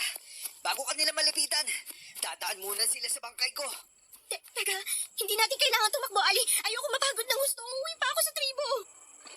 Pero, tayo unang magiging biktima ng mga sigbin na yun. Sigurado ako magpapagala-gala lang yun dito. Mambibiktima lang kung sino-sino. Tuluyang maghahari si Kalihami at katapusan na nasa katauhan. Hindi mo dapat pinapangunahan ng mga bathala, Ali. Hindi nila pauunlakan ng dilim na sakupin ng mundo. Maniwala ka. Ubus na yung pag-asa ko. Wala nang tatalo sa prinsipe. Lalo't ngayon, nasa katawan niya na yung mutya. Naku, nandiyan na yung mga sigbin. Halika na, hayaan mong protektahan kita. Sige, magsilapit kayo. Mas mataas ako sa inyo. Marami lang kayo pero mapapatay ko kayo lahat bago niyo ako mapatay. Mayumi, anong ginagawa mo? Hindi kailangan magpatayan, Ali. Nasa panig natin sila. Hindi ba sasama kayo sa akin? Doon ay hindi namin kayo ikukulong. Tatratuhin kayo ng tama sa tuwin ay bubusugin. Paano? Oo nga pala. Nararamdaman nila sa yung dugo ni Kalihami. Walang dugo ng halimaw na yung nananalaytay sa ugat ko, Ali. Kahit kailan, hindi ko yayakapin ang lahi niya. Ano? Ayaw mo sa mga aswang? Ayoko sa kanya. Ayoko sa kasamaan. Papaumaga na nang marating namin ang komunidad ng aming tribo. Sa bukana pa lang ay napaluhod na ako sa inabutang kalunos-lunos na sinapit noon ng nagdaang gabi. Wala na ang dati maganda, payapa at masayang lugar. Napalitan yon ng matinding pinsala. Sunog ang mga bahay, dumanak ang mga dugo sa lupa. Nagkalat ang mga patay na nooy kinukuha na ng mga tagapamayapa. Hindi ko napigilang maiyak at mapahaguluhol sa aking nadatnan. Binibining Mayumi, buhay ka! Lakan, mabutit ligtas ka. Ang dami mong sugat. Ikaw! Bakit kasama mo ang hayop na yan, Mayumi? Ano ginagawa mo dito? Demonyo ka, papatayin kita! Wag! Magunos dili ka, Lakan. Ang taksil na yan, ang nagpahamak sa buong tribo, Mayumi. Itinulo niya ang kinalalagyan ng mutya. Pinagkatiwalaan ka ng mahal na tala, pero ipinagkanulo mo kaming lahat. Hayop ka! Anong kapal ng mukhang meron ka para bumalik ka pa dito? Hindi siyang may kagagawan. Ayos lang. Inaako ko yung responsibilidad. Nagkulang ako ng paalala sa iyo, Mayumi. Hindi kita nabalaan sa kakayanan ni Kalihami na magmanipula ng kaisipan. Hindi ka tanggap sa lugar na to. Isa kang taksil sa iyong lahi. At sa lahat ng gilalang, ang dapat sa'yo. Lakan! Mananatili dito si Ali. Wala siyang pupuntahan. Ano? Nababalog ka na ba? Galit ang lahat sa lalaking yan. Hindi ka ba nagagalit sa ginawa niya? Teka lang muna. Huwag mo sabihin, Kung ano man ang iniisip mo, Malika. Kung meron mang dapat na parusahan dito, Ako yon at hindi si Ali. Hindi kita maintindihan, Mayumi. Ikaw ang susunod na pinuno ng ating tribo. Ikaw ang pinakamalakas at inaasahan namin. Anong sinasabi mo? Tama ka. Nararapat siya maging pinuno ng tribo nyo. Nakahanda ako magsakripisyo. Hindi ko ipipilit yung sarili ko dito. Pero sana, hayaan niyo muna akong tumulong sa paglilinis ng iniwang kalat ng mga kalahi ko. Ako na rin yung humihingi ng tawad sa lahat ng nangyari. Ali! At umaasa ako na natuto ka sa pagkakamali mo, Mayumi. Maging mabuti kang pinuno sa inyong tribo. Naniniwala ako sa'yo. Lagi mong isipin na may mga mata ako sa paligid, Ali. Sa oras na magkamali ka, hindi ako mangingiming ipabato ka sa lahat ng natitirang babaylan hanggang sa mawalan ka ng hininga. Uli ka na, Mayumi. Dadalhin kita sa mga natitirang matatandang babaylan. Kailangan nilang malaman na buhay ka pa at may pag-asa ka pa. Sa totoo lang ay ayoko. Mabigat ang mga paakong humakbang dahil malakas ang kutob ko na yun na ang magiging huling pagkikita namin ni Ali. Kinuha ko ang kamay ko mula kay Lakan at malungkot siyang tiningnan. Pwede bang bigyan mo muna ako ng konting oras na makausap si Ali? Susunod ako. Ay, sige. Pero ito ng huling beses na lalapit ka sa lalaking yan. Walang problema. O, bilisan mo lang. Hindi mo kailangan sirain yung sarili mo sa kanila. Sapat nang tayo lang yung nakakalam na tunay na nangyari. Wala namang mawawala sa akin, Mayumi. Nag-iisa lang ako. Samantalang ikaw, isang bagong komunidad yung aasa sa'yo. Sa kakayanan mo at talino. Hayaan mo akuin ko to. At huwag na huwag mo sisisiin yung sarili mo. Paano kong gagawin yun? Hindi ko kayang makitang pinaparusahan ka ng bagay na dapat para sa akin. Alam mo, Mayumi, masaya na ako nung nailigtas kita sa tiyak na kapahamakan. At huwag mo akong bibiguin. Kahit nasa kabilang mundo na ako, babantayan pa rin kita. Ali, ano bang sinasabi mo? Sige na, hinihintay ka na nila doon. Teka lang, pwede bang... Halika, unang kita ko pa lang sa'yo sa batis. Nakuha mo na yung attention ko, Mayumi. Nung araw na niligtas kita, ipinangako ko sa sarili ko na ako yung poprotekta sa'yo. Bakit? Dahil nag-iisa ka. Naiiba ka at alam ko magiging mabuti ka. Kapag nabuhay ng matagal na tulad mo, maraming buhay ang magbabago. Yun lang? Hindi ako mawawala sa tabi mo, Mayumi. Ihintay ko yung araw na handa ka na sumama sa mundo ko. Hindi na ako nag-atubili pa. Ako na ang kumabig sa batok ni Ali at hinalikan ng kanyang labi. Hindi ko rin napigil noon ang pagdaloy ng luha sa mga mata ko. Hindi natakpan ng napakaraming pangako ni Ali ang bigat ng nararamdaman ko. Alam ng puso ko na huli na yon, na nagpapaalam na siya sa akin, na kung saan man siya pupunta, hindi niya yun planong ipaalam pa. Kakailanganin na isang alay para matawag natin ang sinaunang diwata sa ating mundo. Sila ang dati nakalaban ni Kalihami. At kapag nagsama-sama ang lakas ninyo, sigurado malalansin ninyo ang Supremo. Sinong magiging alay natin? Ako nang bahala doon, Mayumi. Magpalakas ka. Dahil mamayang gabi nagaganapin ang ritual. Huwag mo na akong alalahanin, Lakan. Maayos na ako. Nakapagpahinga na ako ng husto. Anong kakailanganin sa alay? Ang kanyang puso. Kailangang patayin ng alay. Tama. Yun lang yung tanging paraan, Mayumi.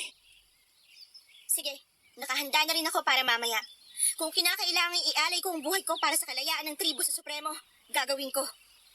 Magtiwala ka lang, Mayumi. Nakagabay sa atin ng mga espiritu ng ating ninuno. Hindi nila hayaang mapahamak ka. Lalo na kung ikaw ang inadya nilang maging pinuno ng ating bagong tribo. Pinilit kong maniwala na malalampasan ko ang lahat. Ipinaliwanag ng mga babaylan ang maaaring mangyari matapos kong isuko ang sarili sa mga diwata. Ako ang napili nilang humarap kay Kalihami, kaya ako rin ang kailangang magsakripisyo. Umaasa akong naroon si Ali sa gabi ng ritual, dahil siya ang nagbibigay sa akin ng lakas ng loob. Pakiramdam ko kung makikita ko siya, mas malaki ang tsansa kong makaligtas at bumalik sa dati kong buhay. Pero wala siya nang magsimula ang ritual. Nagpausok, inihanda ang puso ng alay at iniabot yun sa akin. Kahit ayoko ay tinanggap ko ang tungkulin. Nagsimula na nga ang mga sigawan, awit at pagtawag sa mga sinaunang diwata. Kusang sumayaw ang aking katawan noon, sumabay sa ritmo ng kanilang panawagan. Nang matapos ang ritual ay tuluyan akong nahulog sa dilim, dala ng sakripisyo na hindi ko matatakasan. Ano yan? Anong ginagawa mo dito? Paano kang... Nakabalik ka na sa dating ikaw, mahal ko. Masaya akong unti-unti mo nang naaabot ang pangarap mo. Ano yan? May babalik ka na nga rin ba? Itinakwil na nila ako nang mabalitaan nila ang pagbawi mo sa iyong mutya. Natatakot sila na ang susunod mong puntiryahin. Inaaral ko na kung paano ko gagawin yun, mahal ko. Mabuti na lang. Bumalik ka na. Mas matalino talaga sila magdesisyon. Kesa sa mga papaila na puro mga hangal. Ngayon, samahan mo kong maghari sa sanlibutan. Sasamahan kita. Basta't ibabahagi mo sa akin ang lahat. At nasasabi ko kung makita ang mutya, mahal ko. Tulad mo, kay tagal kong hinangad na mabawi yon para gumising ka na. Ipakita mo siya sa akin. Gusto ko siyang mahawakan. Kung anong akin, ay siyang iyo. Eto, hawakan mo siya ng may pag-iingat. Tulad natin, ay kalalaya niya lang din mula sa mahabang taon ng pagkakakulong. Napakaganda niya. Hindi siya nagbago. Pero patawarin mo ko, mahal ko. Patawad.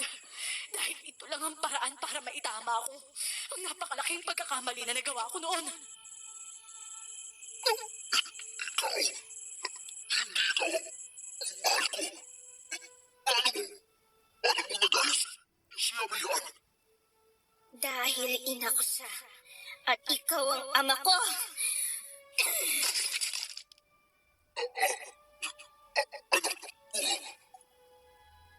Tinapos ko na ng tuluyan ang misyon ko.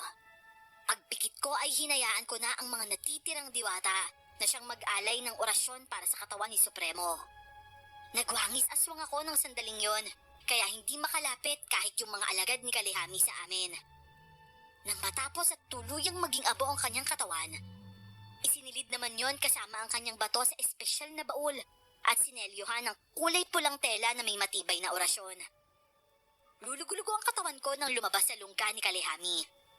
Bitbit ko noon ang baul. Binigyang daan naman ako ng mga alagad niya. Dahil batid kong simula ng gabing yon, babalik na sila sa kung saan sila nararapat. Akalain mo nga naman, babae din palang kahinaan ng demonyong yun. Yun ang malaking pagkakamali niya. Ang mahulog sa isang babae. Ay, talagang ikakapahamak niya yun. Sorry. Hindi ka pa ba nagkakagusto sa isang babae, Guru Lakan? Ay, ang formal mo naman magsalita. Oo nga pala, itatalaga ka ng bagong pinuno sa tribo sa susunod na kabilugan ng buwan. Masaya ako para sa'yo. Sana hindi ka magbago, ha? Hindi mo pa ako sinasagot sa tanong ko. Sus, hindi naman mahalaga kung may iniibig na ako, wala pa. Oo na, para kang si Lola. Ang hirap niyong magbahagi ng mga bagay-bagay. Oo nga pala, bago ko makalimutan, yung naging alay natin, gusto ko siyang makilala upang bigyan ng karapat-dapat na parangal. Kailangan siyang mailibing sa libingan ng matatandang babaylan at maisulat sa kasaysayan. Oo. Nailibing na siya doon. Sigurado akong masaya siya sa ginagawa niya. Bukol sa loob niya ang ginagawa niyang yun. Ano, gusto mo ba siyang bisitahin?